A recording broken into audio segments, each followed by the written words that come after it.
Hello, welcome back. It's Fred in the shed, and in this video we're going to look at this Retekess TR624 pocket radio that they've kindly sent in for me to review. In this video we'll get the box open, we'll look at the radio in more detail. There's not much to it, not much to go through really other than its design, and then at the final part of the video I will test the radio. I will wire it into the camera and we can hear the quality. Of course, the biggest feature of this radio is the transparent case. Now it's a bit of a Marmite thing, you either like this kind of thing or you're not that bothered about it. For me, I love this. I remember this was all the rage in the late 90s. The very first transparent case that I saw was the 1998. It was the iMac G3. Do you remember that computer? I thought that was really, really cool. I remember the kids had an atomic purple Game Boy Color. That was transparent. And then there was the free play Clockwork radio that also produced a transparent device.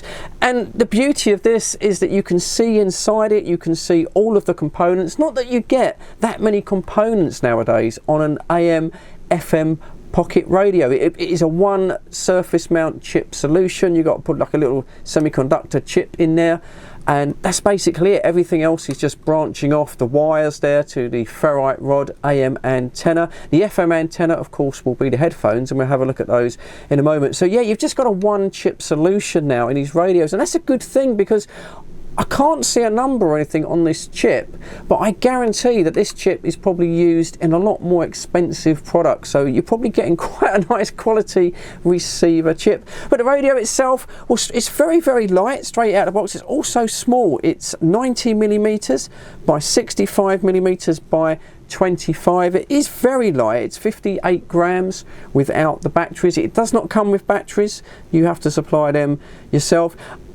It is super basic. Volume control, analog of course, on-off switch, AM, FM, band select, and what is really, really good is it's a manual tuning capacitor, a proper old-fashioned manual tuning dial. So many of these little cheap radios have got the digital tuning, the button up and the button down. That's a little bit awkward if you're carrying it around because you're going to have to slightly retune to allow for things like interference. Look at the tuning detail. Hopefully I can get this on the camera. I apologise about the lighting.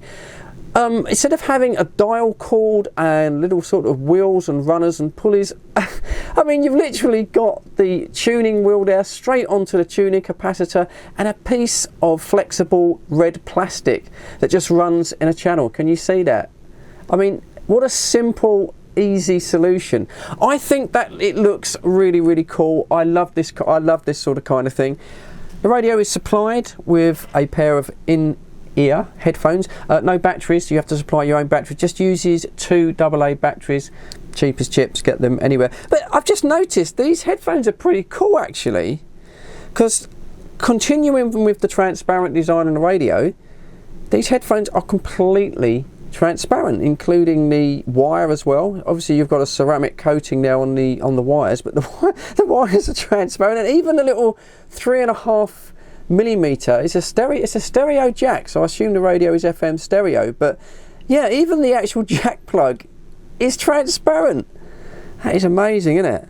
The only time you ever see really transparent products nowadays, now that the phase of the late 90s is over, is prison radios. If you were to go into prison and you wanted to gift someone a radio or any device, it has to be transparent, so you're not hiding any contraband in it and they can look inside it. So yeah, that's the only time I've seen anything transparent. As with all Retekess products that I've tested, you get quite a comprehensive user manual. I mean, you're not going to need a user manual for this radio, to be honest. I mean, it's so sort of simple anyway, but there it is. It's all there if you want to sort of look at it. It does the broadcast band, so you're looking at FM 87 to 108 megahertz and on AM 520 to 1710 kilohertz. One thing I've just noticed, which I think is worth mentioning, I think it's definitely worth a mention, part of the design on the battery flap there, it's hinged. Can you see that? Which is quite good, because if you are going to perhaps give this to a younger person, they normally end up losing the battery flap after the first battery change. So yeah, that's quite a good bit of designing that. See that that's actually hinged. Right, let's get some batteries in and I'll do an audio test. Where I live, but I want it all the same. 'Cause I read somewhere the gas is running out.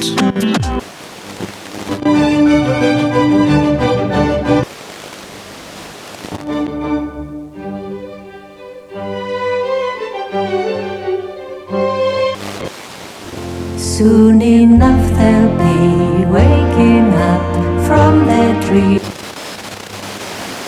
It's Christmas. Radio 3. To the south, the mountains are softly wrapped in drifting clouded mist. Because it's a survivor. It lives in dirty water and has lasted since the ice. Live. BBC News at 3 o'clock. This is Adam Porter. New official figures suggest that 1 in 45 people in the UK had coronavirus last week. That's the highest number on record. At the same time, NHS England data show that staffing absences at hospital trusts increased by more than 50% compared with the previous 7 days. Scientists have given a cautious welcome to 2 British... People in the UK had COVID-19 in the week ending last Thursday. That's the highest number since comparable figures began in autumn 2020. Nicola Sturgeon says she hopes to move to more proportionate rules around isolation in Scotland in the next couple of weeks. The first... 3 o'clock, so let's bring you the sports headlines with Cara Bentley. Good afternoon. Thousands of NHS staff are having to self-isolate and 2 Boxing Day Premier League games are postponed. Talk sport. More NHS staff are having to stay at home because they either have COVID or are self-isolating as a contact of someone else. Across England, more than 18,000 NHS staff at hospitals. And there you go. And the quality you can get out of this radio is surprisingly good, especially just on the AM there with the little ferrite rod antenna. Really, really good up in the attic here. It's not always the best place for reception. And I did plug in a decent pair of headphones, and the FM quality was also very, very good as well. So yeah, it's certainly there. I mean, I think the main reason you would buy this radio is the design, this clear design. It is just so retro nowadays, and you've even got a clear belt clip there. You could clip it on, or it's small enough, just to light enough just to put into your pocket. But you either love it or you're not so keen. But I personally love this retro design. And there you go. There's not much else I can really say about it. It's simple to use. Thankfully, they've stuck with the analog tuning capacitor there. Definitely a big thumbs up for that. And yeah, you've got a little pocket radio, so you can keep your phone free. You don't have to listen to the radio on your phone. Cheap as chips. I'll leave a buying link from Retekess in the description. That will get you a genuine product, because I imagine there are counterfeit products all over eBay. So use the genuine link if you want a genuine product. It's pretty cheap and it sounds remarkably good. So yeah, thumbs up. I'm really, really impressed with that. As always, thanks for tuning in. Thanks for your view time. Give the video the thumbs up if you found the review helpful. But as for now, as always, please, please, please, as you heard, stay safe, and I'll catch you all on the next one. Cheers.